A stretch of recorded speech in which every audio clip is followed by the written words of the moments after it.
My son, when he was around 4 years of age, a lady in our church came up to him and said, "Will you be in my wedding?" And he said, "Well, you're going to have to ask my dad."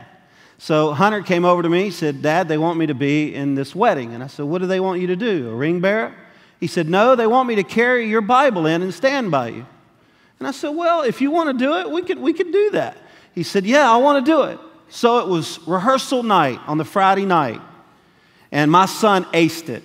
It was like he's created for that. It was like, now I know his purpose. I mean, he aced this. He was confident. He walked in with the Bible. He stood beside me. But that was Friday night at the rehearsal.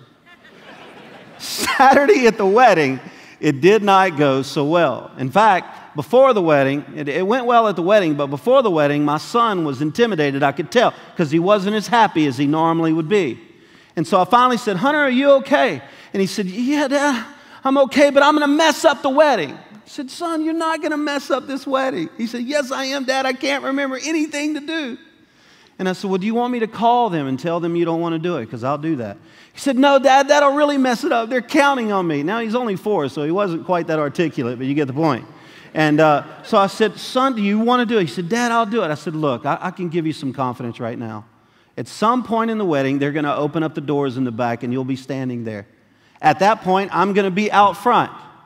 And when they open those doors, you look at me. Don't take your eyes off me, and you carry the word. And I'll tell you how you're doing. I'll let you know as you're walking down the aisle how it's going." Well, it was wedding time, and this is where it gets hilarious. I was standing up front, but I was nervous for my son because I didn't even know if he was on the property. And they opened the door, and I'll never forget, when they opened up that door, my son was staring at me like this. Because I told him to look at me. And I looked down at his hands, and he was carrying the Bible. His knuckles were white, and he was walking at me, and I was letting him know he was doing well. And he was getting more and more swagger as he moved closer. And then finally, he stood beside me, and he kind of just put his foot down and handed me the Bible like, "I got this, Dad." After the wedding, it hit me. That advice that I gave him, that was not only good advice for him, but that was good advice for me. And it's good advice for you too. When you don't know what to do next, keep your eyes on your Father and carry the word. There's just so many times that we just put the word down. I know this staff, they spend a lot of time working on the word. But it's not just so we can hear it. It's so we can also listen to what God is trying to say.